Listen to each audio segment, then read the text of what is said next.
sahabat Bari dimanapun berada. Jumpa lagi dengan saya Amelia Boni dalam PPS Kendari Podcast. Tamu podcast kita hari ini adalah Bapak Gifli SPI. Beliau merupakan koordinator Wilker, Balai Pengelolaan Sumber Daya Pesisir dan Laut BPSPL Kendari. Langsung saja kita sapa beliau. Selamat sore Pak. Sore. Apa kabar Pak? Sehat? Baik, alhamdulillah sehat. Hari ini ketemu. Sebelum kita berbincang lebih jauh nih Pak, mungkin bisa dijelaskan sedikit tentang tugas dan fungsi BPSPL Kendari. Seperti apa Pak? Ya, Balai Pengelolaan Sumber Daya Pesisir dan Laut itu wilayah kerjanya itu satu Sulawesi dan memiliki wilayah kerja di beberapa sesuai dengan provinsi, dan salah satunya itu di wilayah kerja adalah Sulawesi Tenggara, Provinsi Sulawesi Tenggara. Nah, apa sih tugas dan fungsinya?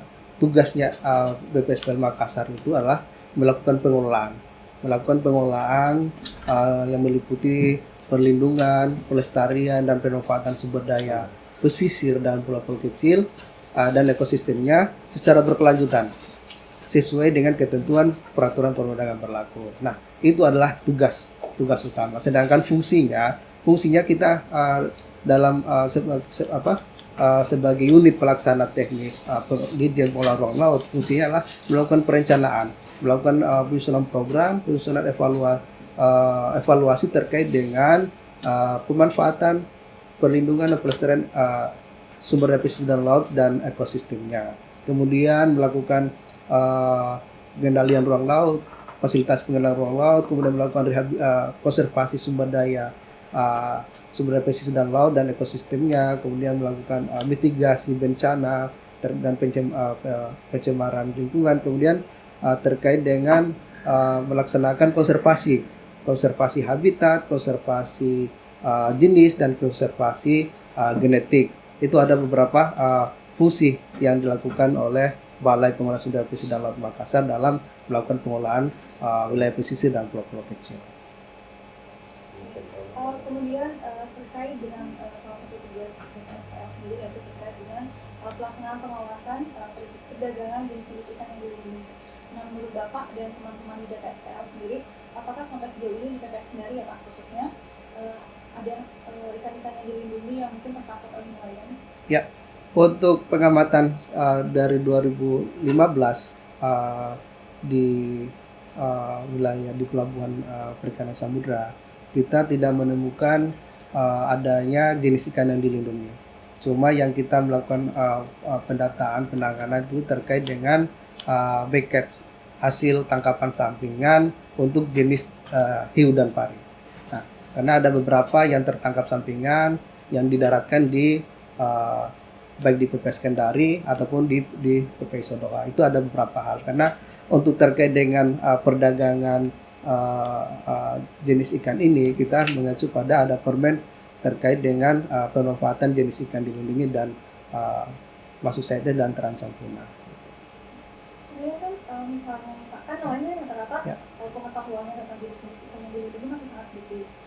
Jadi untuk mengedukasi mereka, kira-kira BPSPL sampai sejauh ini sudah melakukan apa sih? Terkait dengan bagaimana terkait dengan perlindungan, pelestarian, pemanfaatan jenis ikan yang dilindungi dan terancam punah ini, kita sejauh ini selama ini kita sudah melakukan sosialisasi kita itu untuk di pelabuhan perikanan, seperti di pelabuhan perikanan tahun 2019 kita melakukan sosialisasi bekerja sama dengan WWF terkait dengan perikanan Pursen, dalam hal ini terkait dengan bagaimana upaya konservasi dalam kita Pursen. Jadi kami memberikan sosialisasi terkait jenis-jenis ikan yang dilindungi dan terancam punah untuk ABK yang ada di PPS yang memanfaatkan, yang berlabuh di PPS Kendari. Nah, itu kita memberikan sosialisasi terkait dengan jenis-jenis ikan dilindungi, kemudian apa yang harus dilakukan terkait dengan tangkapan sampingan untuk jenis-jenis ikan yang dilindungi dan terancam punah ini.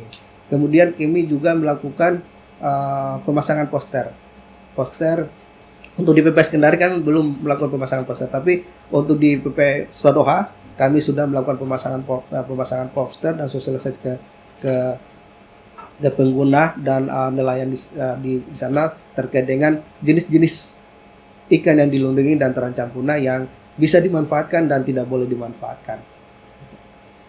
Kalau misalnya nih Pak, nelayan kita secara nggak sengaja Ya. menangkap ikan yang dilindungi, Ya. mereka tuh mesti apa sih Pak? Apakah melapor ke BPSPL atau seperti apa? Ya, untuk kegiatan perikanan, upaya konservasi dalam kegiatan perikanan, ada beberapa hal yang perlu diperhatikan terkait dengan tangkapan sampingan atau tertangkap dengan tidak disengaja. Ada beberapa hal yang harus dilakukan oleh nelayan terkait dengan ini. Pertama, tangkapan sampingan yang tertangkap tidak sengaja yang masih hidup dalam kondisi hidup. Nah, dalam kondisi hidup ini nelayan harus segera melepaskan kembali ke laut, kemudian melakukan pencatatan terkait dengan jenisnya apa, kemudian lokasi pelepas liarnya di mana, kemudian melakukan pengamatan terkait dengan apakah ada tanda-tanda luka di tubuh biota yang tertangkap dengan tidak sengaja, kemudian dilepaskan dan dilaporkan saat melakukan mendarat di pelabuhan, dilaporkan ke sah bandar atau kepala pelabuhan, nanti akan dikoordinasikan dengan instansi terkait seperti kami di BPS Makassar. Kemudian kedua, terkait dengan tangkapan yang tak sengaja tapi sudah mati. Nah, ini jika misalkan nelayan terdapat tangkapan sampingan atau tangkapan tidak disengaja dalam kondisi mati. Nah, ini harus dilaporkan, harus didaratkan utuh dan didaratkan utuh di pelabuhan.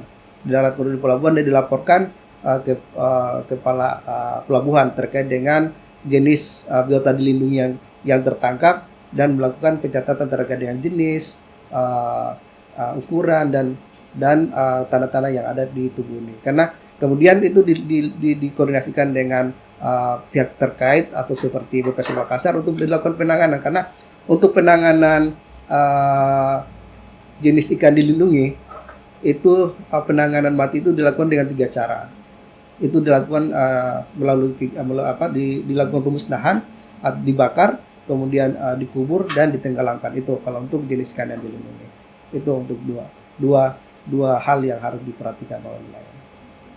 Kemudian misalnya salah satu tugas BPSPL seperti Bapak sebutkan tadi, kemudian ada lagi tugas terkait dengan penanganan pencemaran laut. Sejauh ini peran BPSPL apa sih Pak? Ya, kalau untuk terkait dengan pencemaran ini kan terkait prosesnya terkait dengan bagaimana melakukan pencegahan, kemudian penanggulangan dan pemulihan. Ini terkait dengan pencemaran karena pencemaran itu harus dilakukan pencegahan itu dalam mulai proses perizinan. Mulai perizinan kan di tahun ini berdasarkan Undang-Undang Cipta Kerja tahun 2020 itu sudah diamanatkan untuk dilakukan perizinan khususnya di wilayah pesisir dan laut, yaitu adanya persetujuan kesesuaian pemanfaatan kesesuaian kegiatan pemanfaatan ruang laut. Yaitu dari situ kita mulai melakukan pencegahan bagaimana proses perizinan itu sesuai dengan aturan yang berlaku. Artinya kegiatan-kegiatan yang dimohonkan itu tidak memberikan dampak kepada lingkungan, tidak memberikan pada ekosistem di sekitarnya. Kemudian terkait dengan bagaimana jika ada pencemaran. Nah, kami dari BPSPG untuk melakukan penanggulangan, yaitu pertama kita melakukan pengumpulan data dan informasi. Apakah melakukan full bucket, pengumpulan bahan dan keterangan terkait dengan kegiatan yang menimbulkan pencemaran. Apakah kegiatan pencemaran sudah menimbulkan kerusakan? Jadi kita akan melihat dampak terhadap lingkungan dan ekosistemnya, kemudian dampak sosialnya, kemudian dampak terhadap kegiatan perikanan. Nah, itu yang perlu diperhatikan dalam itu. Jika itu ada dampak, maka kami hanya mengumpulkan bahan dan keterangan bersama dengan pengawasan. Nanti setelah hasil ini, maka pengawasan yang akan menindaklanjut jika terjadi pelanggaran atau terjadi pencemaran yang melebihi ambang batas kewajaran lingkungan. Kemudian melakukan pembersihan dan pemulihan, artinya melakukan pemulihan, melakukan rehabilitasi untuk ekosistem yang terdampak ataupun sosial masyarakat, ekonomi masyarakat yang terdampak akibat pencemaran ini. Ini yang perlu yang ruang lingkup yang akan dilakukan jika terjadi pencemaran. Mungkin. Kemudian harapannya apa nih Pak untuk masyarakat, khususnya masyarakat pesisir atau nelayan terkait dengan bagaimana menjaga lingkungan dan mencegah pencemaran laut? Ya, untuk pencegahan lingkungan bukan hanya nelayan, tapi ini merupakan tugas kita semua dan ini merupakan harapan kita semua bahwa kebersihan wilayah pesisir dan laut itu sangat penting. Dan tahun ini Kementerian juga Kelautan dan Perikanan itu melalui Direktorat Pengelolaan Ruang Laut itu telah mencanangkan program Bulan Cinta Laut. Bulan Cinta Laut ini yang kegiatan berupa bersih pantai atau bersih laut, pengambilan sampah di laut. Nah ini memberikan pemahaman kepada masyarakat luas terkait bagaimana kita menjaga laut itu tetap bersih, karena laut itu merupakan sumber daya alam yang harus dilestarikan karena banyak ekosistem biota yang ada di dalamnya. Nah ini juga salah satu harapan dengan adanya program Bulan Cinta Laut ini, yang salah satu kegiatannya juga di Kendari. Kegiatan juga di Kendari mungkin bulan Oktober akan dilangsungkan di Kendari juga, karena lokasinya memang berdasarkan lokasi zona perikanan tangkap terukur. Nah, itu salah satunya di wilayah Kendari ini. Kemudian terkait dengan ini juga untuk melakukan pemanfaatan ruang laut itu sesuai dengan aturan perundang-undangan berlaku, artinya bagaimana penanganan limbah untuk kegiatan-kegiatan usaha, kemudian untuk tidak melakukan pembuangan sampah di laut. Itu harapan-harapan kita seperti itu, bagaimana masyarakat itu atau kita semua itu melestarikan laut itu dengan tidak membuang sampah di laut. Itu. Pertanyaan terakhir nih ya Pak. Ya.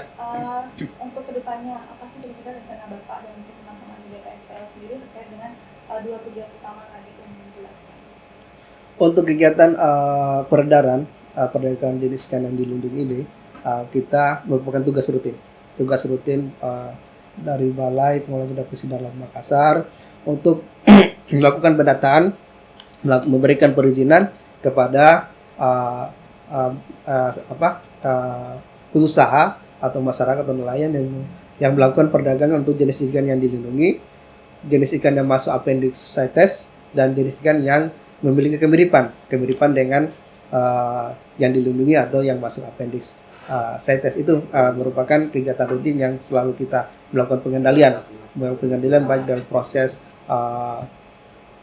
pengambilan di alam maupun dengan proses pengiriman. Kemudian terkait dengan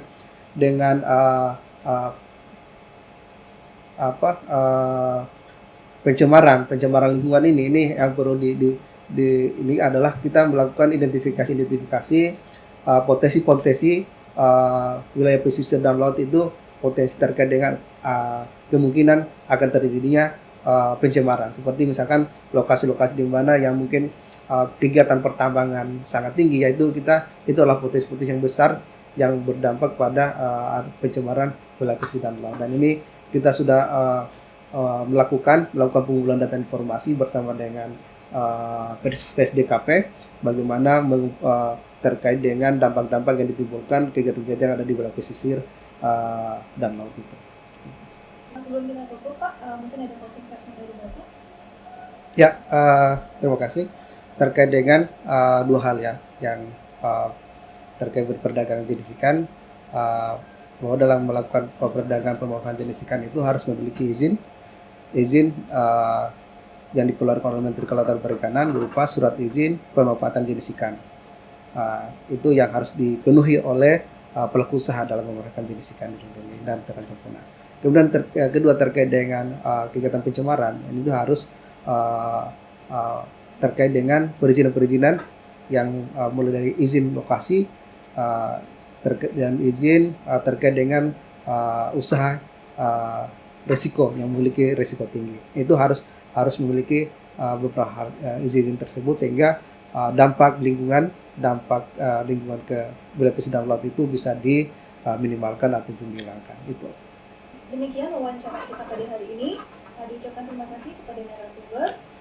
Sampai jumpa di podcast edisi selanjutnya. Jangan lupa pantau terus informasi seputar PPS Kendari di channel YouTube Humas PPS Kendari. PPS Kendari luar biasa, Sosoito.